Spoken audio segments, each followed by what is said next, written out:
Ilara had always prided herself on being independent. At 28, she was thriving as a freelance graphic designer in the bustling streets of Chicago, where the wind off Lake Michigan carried whispers of adventure and caution in equal measure. It was October 2023, and the city was draped in a persistent autumn drizzle that turned the skyscrapers into blurred silhouettes. That evening, after wrapping up a late client meeting in the Loop, Ilara decided against the crowded L train. The rain was picking up, and her apartment in Wicker Park was just a 15-minute drive away. She pulled out her phone, tapped the Rideshare app, and requested a lift. The driver, named Victor, arrived promptly in a gray Honda Accord. His profile boasted a 4.8 star rating and over 1,500 trips. Ilara slid into the back seat, shaking off the rain from her umbrella. "Rough night out there," Victor said with a nod, his voice gravelly but friendly. He had a salt and pepper beard and wore a faded baseball cap. The car smelled faintly of pine air freshener, masking something metallic underneath. They exchanged pleasantries as they emerged into traffic, comments on the relentless weather and the latest Cubs game. Ilara leaned back, scrolling through her emails, feeling the familiar hum of the city lights reflecting off the wet pavement. But then Victor missed the turn onto Milwaukee Avenue. "Hey, isn't that the way?" she asked, glancing up from her screen. "Detour," he replied casually. "Construction on the bridge." "This way's quicker." Ilara checked her app. The route had indeed recalculated, but something nagged at her. The streets were growing quieter, veering into the industrial district near Goose Island, where abandoned breweries loomed like forgotten giants. The rain hammered harder, blurring the windows. Minutes stretched into discomfort. Victor's small talk shifted.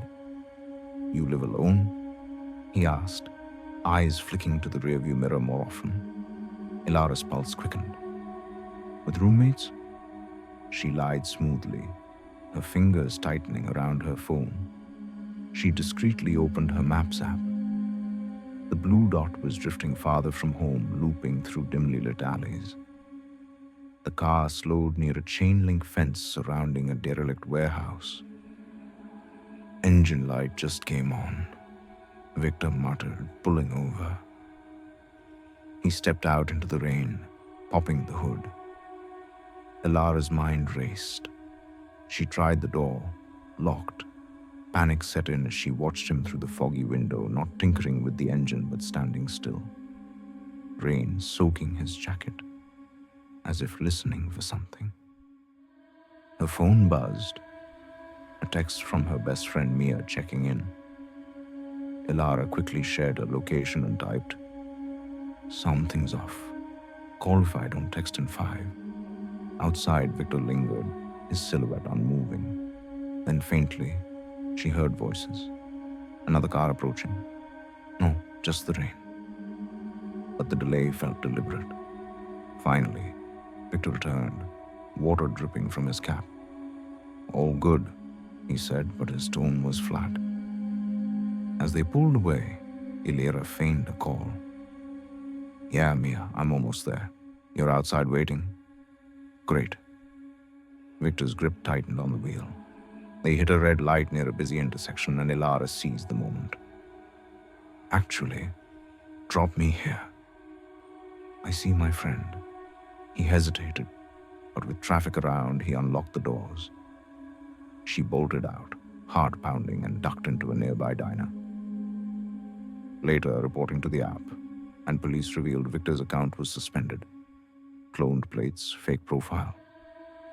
Ilara never learned his intent, but the what-ifs haunted her. Was he stalling for a partner?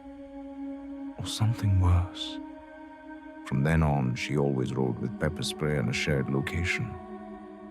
In the vibrant chaos of New York City, where anonymity was both a shield and a threat, 32-year-old architect Ronan found solace in his routine. It was a crisp spring evening in 2024, and he'd just finished a networking event in Midtown Manhattan. The skyline glittered like a promise, but Ronan was exhausted, his portfolio heavy in his bag. Opting out of the subway's crush, he hailed a rideshare to his Brooklyn loft. The driver, Elias, pulled up in a sleek black SUV. High ratings, polite greeting, everything checked out. Busy night? Elias asked as they navigated the traffic toward the Brooklyn Bridge. Ronan nodded, mentioning the event's endless small talk. The conversation flowed easily at first, touching on the city's endless construction. But as they crossed into Brooklyn, Elias veered off the usual path, dipping into the quieter streets of DUMBO. Shortcut through the park, he explained. Ronan frowned. The app showed a different route. The streets narrowed, flanked by graffiti-covered walls and empty lots. Elias fell silent, his eyes darting to the mirrors. "You from around here?" Elias suddenly asked, his voice probing. Ronan shifted uncomfortably. "Born and raised?" The questions grew personal. Job details, relationship status. Ronan deflected, but tension built. Then, Elias pulled into a shadowed alley behind a row of warehouses. "Quick stop, tire pressure," he said, exiting the vehicle. Ronan tested the doors, child locks engaged. Through the tinted windows, he saw Elias not checking tires but pacing, phone in hand, glancing around as if expecting company. Ronan's heart raced. He texted his partner Alex, "Weird detour, track me." Minutes ticked by, the alley silent except for distant sirens. When Elias returned, his demeanor had shifted. Edgier.